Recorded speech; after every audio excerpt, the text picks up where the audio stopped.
Hello and welcome back to my channel. My name is Haley Estes here at the Mountain View Cottage, and today we are diving into our next episode of Get Your Life Together Bootcamp. And I wanted to talk today about goals and goal setting. Goals and goal setting often is a topic reserved for the beginning of a new year, but I think that to create and complete goals successfully, you have to be revisiting your goals often. And so today we're going to talk about how I do my own goal setting, the different categories that I plan goals for, and then how I go about executing them and making them happen and become a reality in my life. So first of all, I will tell you that I really do love goals. And I am a person who does like to sit down and write down my goals at the beginning of the year. But I've learned some tricks for goal setting that truly have transformed the way that I goal set to make it more attainable. And one of the things is goal setting in a positive manner. So I like to goal set by instead of setting goals that are like negative, like stop doing this or don't do that or do less of this, I try to set goals that are positive. And I feel like this has been something that's worked to help me be more successful at making goals and keeping them because it's positive. So for example, let's say I have a health-related goal and I want to stop drinking soda. What I would do instead of saying, okay, my goal is to stop drinking soda, is I could figure out a positive replacement for soda and make it so that it's not based on a negative goal, but a positive goal. So for instance, I want to drink half my body weight in ounces of water a day. Because if I'm trying to consume that much water and my focus is to add something positive like water intake into my life, I'm not going to be drinking as much soda naturally. If I'm focusing on something positive that would replace my soda drinking, I'm going to have better results and it's just going to fuel me further. And this is something that I've done. Perhaps I want to eat less sugar. And instead of saying, okay, eat less sugar, which is more of a negative mindset goal, I would set a goal that was eat 100 grams of protein each day. If I'm trying to get in 100 grams of protein and my goal is not focused on this negative thing that I have to stop doing and I have to eliminate and I have to go without, because often the things that I'm trying to eliminate are things I like and enjoy. I like soda. I love sugar. But if I can focus on something positive as a replacement, it just makes reaching goals a lot more obtainable and it puts you in a totally different mindset. So that's something I want to first encourage you to do is before you sit down to start writing goals, to think about how you can go about making your goals positive goals. The next thing that I want to talk about is the different categories that I create goals for. I think this is super helpful to keep you focused. I also try to only create one goal or two per category so that I am not feeling overwhelmed. I'm not telling you to go sit down and write a list of 20 goals that you're trying to obtain, but maybe think of one goal that will propel you forward more than some other goals in a single category. So the categories for goals that I use are personal development, spiritual development, relationships, career, and finance. So I try to think of a positive goal for each quarter of the year instead of the entire year that I can work on. For finance, it could be a positive goal, could be saving X amount of money in my savings. That's a very positive goal and it can help me propel forward. If I'm focusing on saving, I'm going to be spending less. And it puts you in a more positive mindset. When you're planning restrictive goals, it feels restrictive. So if I'm saying stick to my budget and don't be a penny over budget, every month or every 2 weeks, that feels more for me, it feels more restrictive. And maybe the reason that I like to plan these positive forward goals is because I don't like to be told what to do. Even by myself, I don't like being told that I can't eat that or I can't do that. I just don't respond well to it. And so I find that when I set a goal that's positive, that my whole mindset shifts. So a financial goal could be saving. A spiritual goal could be creating new habits. So for me, I try every day to read my scriptures and to listen to a conference talk. I've talked about it in some earlier episodes that for me, reading scriptures is listening to them while I get ready. And so I can make it a goal to do these positive things, but I can fit them into a daily rhythm or routine that I already have. And we'll talk about rhythms next time. But those are some ideas. And by adding those spiritual component to my day, it really does make a positive impact on my life long term. And once I have achieved that goal by either tracking it with a habit tracker or just by, fitting it into a routine that I already have that can kind of be automated, like listening to scriptures and listening to conference talks, it just makes it a whole lot easier to achieve. Relationship goals. So relationship goals, if you're thinking positive forward, could be to get up and greet my husband or my significant other when they get home from work. Instead of saying, stop arguing or, spend less time on my phone so I can spend more time with my spouse. You can think of a way to make it more positive and even create like a positive action plan for your relationship. And I find that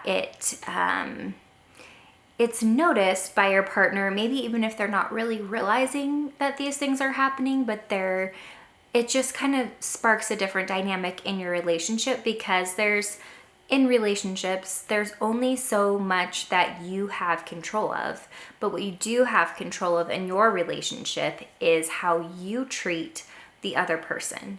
And so much can be said and done to enhance a relationship by how you treat your partner. And so thinking of some goals for how you can more positively impact your relationship with your actions would be what I would keep in mind as you are planning relationship goals. Business goals. I set a lot of different business goals over the years, and I've done things as much as like saying, I want to have X amount of followers in this amount of time by the end of the year or by the end of this quarter. And honestly, those goals don't work for me, at least. They do not work. What does work is setting goals of consistency in my business. So posting on social media 5 days a week or 6 days a week, because I do like to take my weekends off. Posting 3 new reels a week or posting 1 new YouTube video a week. That has been a goal of mine the last half of this, the last quarter, has been becoming consistent on YouTube. I had taken a long break from YouTube, and I recently came back this summer. And I really wanted to be successful in the fact that I would show up when I said I would show up every week. And so I have been doing that very successfully for many weeks now. And that has positively impacted my business across the board in all kinds of different ways. And it was a very positive goal of just consistently showing up once a week here on YouTube with a full-length video. And then I also share the shorter clip YouTube videos. What are they called? It's escaping me right now, but I share the reels that I create for Instagram and Facebook and TikTok. I share them here on YouTube Shorts. That's what they're called. YouTube Shorts as well. And my very stagnant and dead YouTube channel has come back to life in a pretty short period of time. So I want you to think about maybe if you want to keep these 5 categories that I talked about today, maybe personal. We didn't talk about personal. Personal goals can be things like, I want to tell each of my family members something positive about them every day. Or I want to get up and get dressed and do hair and makeup every day because it makes you feel better. Not because you're trying to impress somebody else, but because it makes you feel better. Fitness. Did I talk about fitness? I believe I did. Yeah. I feel like personal and fitness can kind of go hand in hand. But some personal goals that you can set can be fitness related too, like going on a walk or getting 10,000 steps a day. Whatever it is that will help you be healthier and happier. And that is the purpose of goals. So I do write them down. I pick, I will kind of sit down and do like a brainstorming session of the different kinds of goals that I have kind of floating around in my head. And then I'll break them down by category. And then from there, I will highlight my favorite ones, and then I'll select the main one that I want to focus on. Because if you're focusing on too many things at once, it's really hard to gain traction.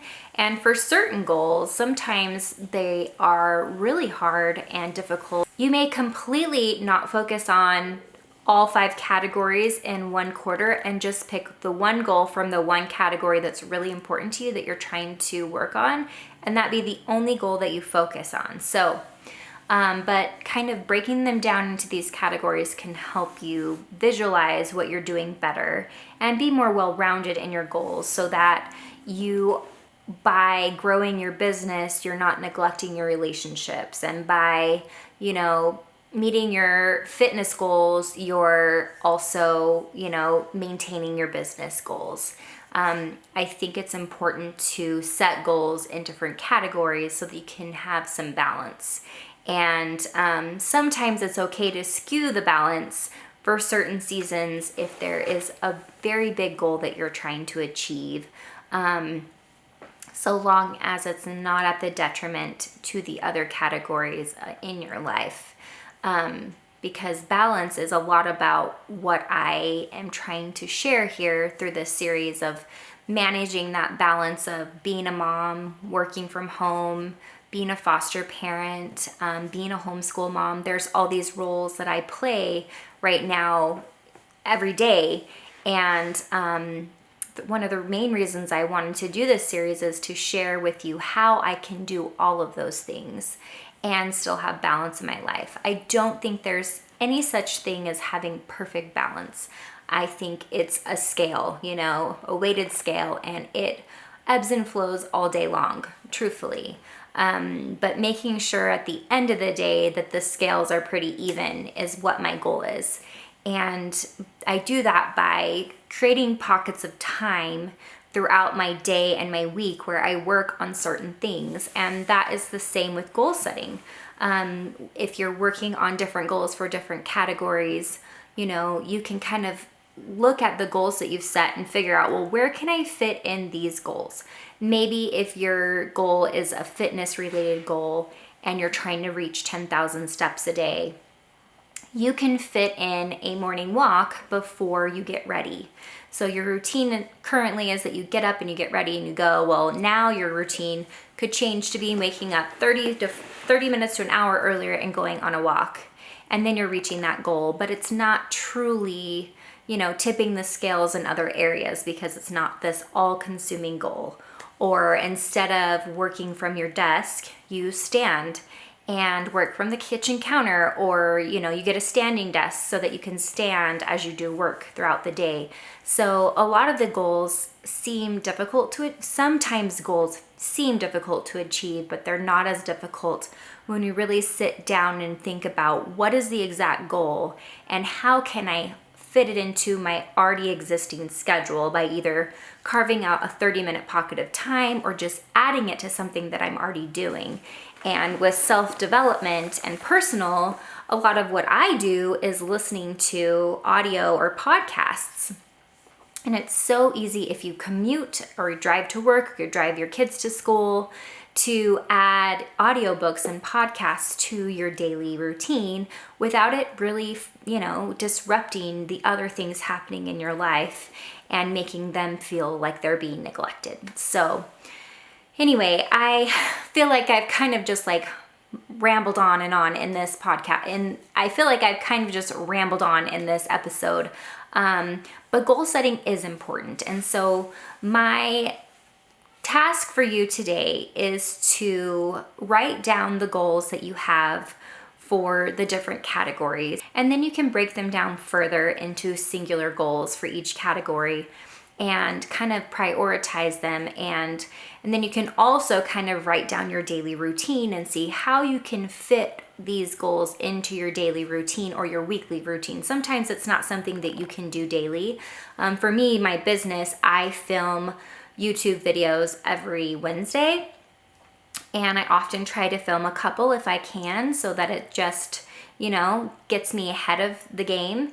And then I do reels on Mondays. So Mondays I create reels for other projects and stuff. So a lot of my business happens on Mondays and Tuesdays, and then I have more time freed up for my family and appointments and other things that are important to me the rest of the week. So kind of finding those pockets of time in my week where I don't have those pockets of time every single day to create content has allowed me to be a content creator, but also have a large family of 6, 7, 8 kids.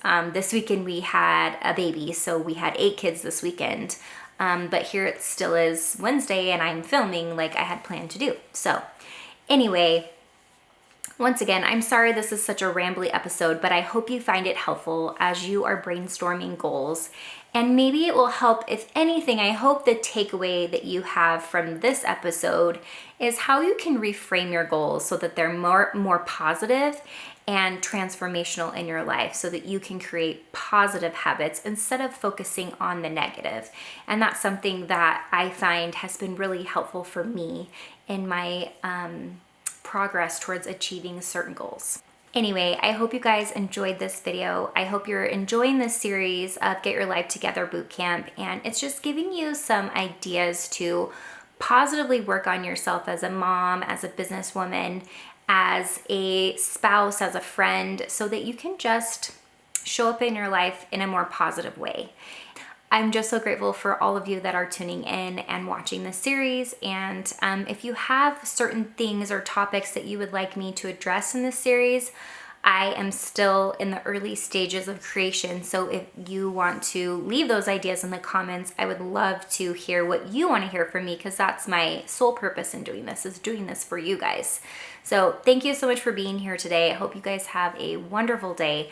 Don't forget to like and subscribe. I post every Thursday here on YouTube, and I post very regularly on Insta stories and on Instagram, behind the scenes of my life. Like I said, we had a baby this weekend, and so we had 8 kids in our home, and I often will post about that kind of stuff in my stories. So thanks so much for being here, and I will see you guys next time.